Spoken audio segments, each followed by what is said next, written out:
अस्सलामुअलैकुम एवरीवन, कैसे हैं आप सब लोग। उम्मीद करती हूँ ठीक ठाक से होंगे। अल्लाह ताला की रहमत आप पर उतर रही होगी जी। So if you are 37 having no job and unmarried mean society के हिसाब से स्टैंडर्ड सेट हो चुका है कि आप एक बहुत ही ऑकवर्ड और नाकामयाब इंसान हो। ओहो हो, सुभान अल्लाह। देखें, कुछ साल पहले जब हम अपने 20s में थे तो हम सब यही सोचा करते थे कि बाय द एज ऑफ 30 हमारे पास सब कुछ होगा। परफेक्ट जॉब होगी, परफेक्ट लाइफ पार्टनर होगा, परफेक्ट हाउस होगा और न जाने क्या क्या, एक कार होगी और भी न जाने कितनी प्लानिंग किया करते थे। बट अब इस उम्र तक आकर, हम अपने 30s में आकर, इस बात का हमें अच्छे से मालूम लग गया है कि लाइफ में हमारे प्लानिंग के अकॉर्डिंग ही हर कुछ हो जाए, ऐसा ज़रूरी नहीं है। बिकॉज ओनली अल्लाह's timing and planning is perfect. Marriage इंसान की ज़िंदगी का एक बहुत ही इम्पॉर्टेंट डिसीजन होता है, बट आजकल की ज़िंदगी में शादी ही इंसान का एक वाहिद मकसद बनकर रह गया है। पता है क्यों?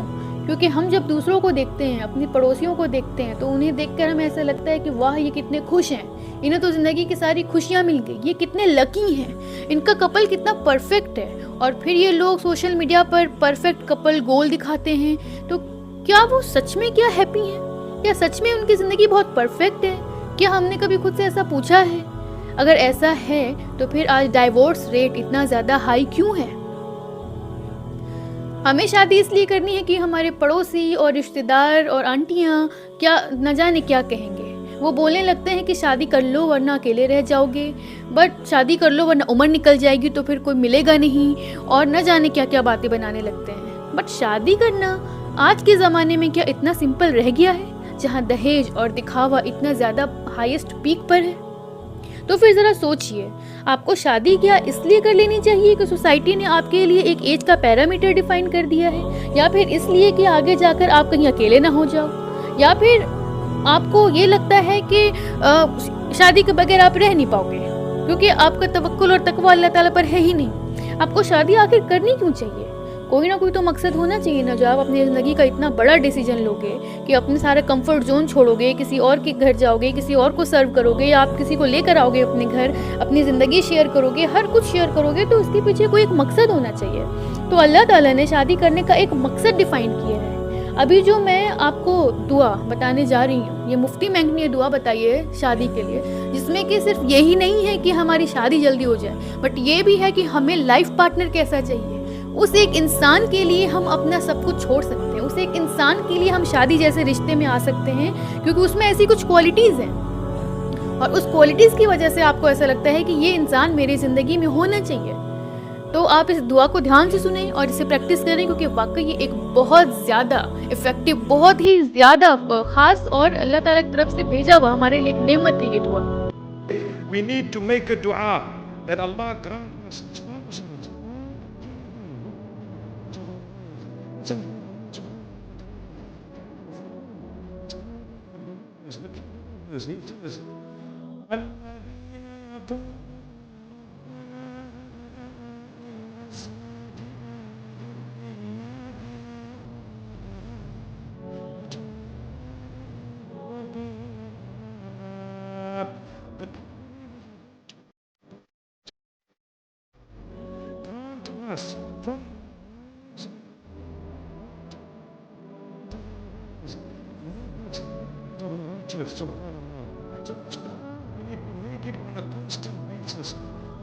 If you are not married, Allah will grant you a spouse.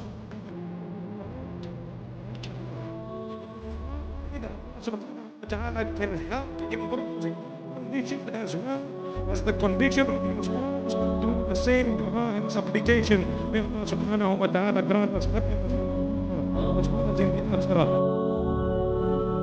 इस दुआ को सुनने के बाद आपको इस बात का पता लग गया होगा कि हमें एक ऐसा पार्टनर चाहिए जो हमें सपोर्ट करे, हमारे लिए कंपैटिबल हो, जो हमें लेके भी उतना ही सीरियस हो जितना कि हम उसे लेकर सीरियस हैं, वो हमारी कदर करता हो, हमारी केयर करता हो, हमारी ईमान और तकवा में वो बुलंदी लाए, उसके साथ हम प्रैक्टिस कर सके इस्लाम, वो हमें ज़िंदगी में आगे ग्रोथ की तरफ लेकर जाए। ये दुआ बहुत ज़्यादा इफ़ेक्टिव है, क्योंकि इसमें शोहर और बीवी के साथ साथ हम अपने होने वाली औलादों के लिए भी दुआ कर रहे हैं। तो ये आपसे गुजारिश है कि आज के बाद इस दुआ को आप प्रैक्टिस करें, जितना हो सके प्रैक्टिस करें, क्योंकि ये बहुत ज़्यादा आपकी ज़िंदगी में आपको बहुत आगे लेकर जाएगी। देखें, शादी कर लेना ही सिर्फ मकसद नहीं है, हमें एक परफेक्ट लाइफ पार्टनर के लिए अगर थोड़ा वेट करना पड़ रहा है तो उसमें कोई हर्ज नहीं है। और इसके लिए ज़रूरी है कि हम सब्र करें, अल्लाह पे तवक्कल करें और दुआ अपनी जारी रखें, दुआ को ना रोकें। देखें, शादी का सब पूछते हैं, बट आपसे मैंने दोबारा कहा, कोई ये नहीं पूछेगा कि आप फील कैसा कर रहे हो, आप क्या चाहते हो, आप ज़िंदगी में अपनी लाइफ के साथ आप क्या करना चाहते हो। असल प्रॉब्लम पता है कहाँ आती है कि जब तक आप अल्लाह से नहीं जुड़ते हो ना, तब तक आपको ये लगता रहता है कि आप में ही कुछ कमी है, and you are not good enough, and you have not any extraordinary talent and no skills, and that is why you have no job। और यहाँ के तक कि आप अपने आपको लगता है आप गुड लुकिंग भी नहीं हो, तो आप खुद को ही क्रिटिसाइज करते रहते हो। लेकिन जब हम अल्लाह से जुड़ने लग जाते हैं, अल्लाह से बातें करने लग जाते हैं, और अल्लाह सुब्हानहू तआला जब हमारी बात सुनते हैं, तो अल्लाह हमें इस बात का एहसास करा देते हैं कि जिन बातों को हम इतना इम्पोर्टेंस दे रहे थे वो एक्चुअल में इतनी इम्पोर्टेंट थी ही नहीं। असल चीज़ जो इम्पोर्टेंट है वो सबसे पहले आता है आपका सुकून, आपका स्ट्रेस फ्री लाइफ, आपका health, emotional health, mental health, physical health, आपका ईमान जो आपका खजाना है, आपका अल्लाह ताला से कनेक्शन, आपकी ज़िंदगी में खुशियाँ, आपका कंफर्ट, आपका सुकून, ये सारी चीज़ें एक्चुअल में इम्पोर्टेंट है। इसके साथ अगर आप अल्लाह के साथ आपका स्ट्रॉन्ग कनेक्शन है, स्ट्रॉन्ग बॉन्ड है, और इन सब के साथ अगर आपकी ज़िंदगी में कोई ऐसा बंदा या बंदी आती है जो ये सारी चीज़ों को और बढ़ा दे, फिर समझ जाए कि आप एक कामयाब शादीशुदा ज़िंदगी के लिए तैयार हो, या कह लो कि आपकी दुआ कबूल हो गई है और आपकी ज़िंदगी में किसी बेहतरीन इंसान की एंट्री हो चुकी है। बट जस्ट बिकॉज कि आप इस बात को लेके पैनिक कर रहे हो कि उम्र बहुत ज़्यादा हो गई है और शादी नहीं होगी तो मेरा क्या होगा, ये आप याद रखें कि अल्लाह ताला को ये लाइन कि मेरा क्या होगा सबसे ज़्यादा नापसंद है। अल्लाह ताला कहते हैं कि अल्लाह कहते हैं कि मैंने तुझे पैदा किया मेरे बंदे, मैं तुझे पाल रहा हूँ, मैं राज़िक हूँ, मैं तेरा गार्जियन हूँ, तुझे लौट के भी मेरे पास आना है, तो तू अपनी ज़िंदगी का जो मेन फोकस है, जो मेन प्रायोरिटी है वो मेरे पे रख। तू इस बात को लेके क्यों फिक्रमंद होता है कि तेरा क्या होगा। हो सकता है कि अल्लाह ताला ने आपको शादी के लिए ना बनाया हो, अल्लाह ना करे, ऐसा नहीं है कि शादी हमें नहीं करनी है, लेकिन हो भी तो सकता है ना, हो सकता है आपकी ज़िंदगी कहीं और बहुत अच्छी लिखी है, बट जस्ट बिकॉज की सोसाइटी और ये आपके आंटियाँ और ख़ानदान वालों की बातों में आकर आप हर वक्त परेशान रहते हो, हर वक्त उलझे हुए रहते हो। शादी करना हमारा फैसला होना चाहिए और हमारी कुछ क्राइटेरिया भी होनी चाहिए। अगर उस क्राइटेरिया पे कोई उतरता हुआ आपको मिले, जब ही शादी के रिश्ते में जाइए, वरना आजकल डाइवोर्स के रेट बहुत ज़्यादा हाई हो रहे हैं और शादी में जाने के बाद निकलना इतना ज़्यादा आसान नहीं है। तो अगर आपको कोई ऐसा पार्टनर मिल रहा है जिसके साथ आप अपनी ज़िंदगी का जद्दोजहद करने को तैयार हो, आपको लगता है कि येस ही और शी इज़ द वन जिसके साथ मैं स्ट्रगल कर सकती हूँ, फैमिली बना सकती हूँ, आगे जा सकती हूँ, जब ही चूज़ करें अपना स्पाउस। अदरवाइज आप जिस हाल में हो ना, बेहतरीन हो, 37 में हो, 40 में हो, 35 एज में हो, डजंट मैटर, कोई फ़र्क नहीं पड़ता। अगर आप सुकून में हो, अगर आप खुश हो, अगर आपका मन पुरसुकून रहता है, तो आप समझ जाए कि आप ऑलरेडी बहुत सक्सेसफुल लाइफ गुजार रहे हो।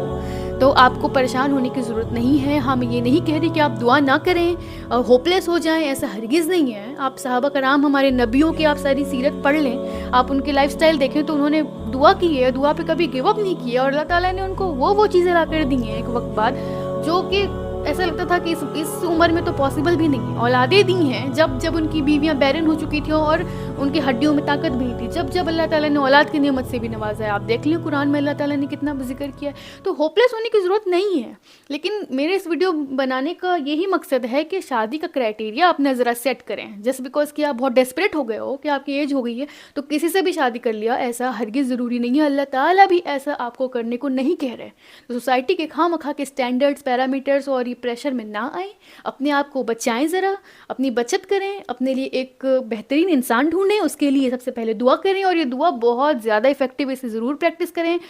और फिर कमेंट में बताइएगा कि आप लोगों को इससे कुछ फ़ायदा हुआ या नहीं। फ़ायदा तो वैसे डेफिनेटली ज़रूर होगा, क्योंकि मैंने खुद भी इससे प्रैक्टिस किया है, सुभान अल्लाह। तो चले फिर, अगर आपको मेरी वीडियो हेल्पफुल लगती है तो प्लीज़ मेरे चैनल को सपोर्ट करें, लाइक करें, सब्सक्राइब करें और शेयर करें। फिर मिलते हैं अपनी एक नई वीडियो में अल्लाह ताला की एक नई बात के साथ। जब तक अपना ख्याल रखिएगा। जज़ाकल्लाहु खैरन।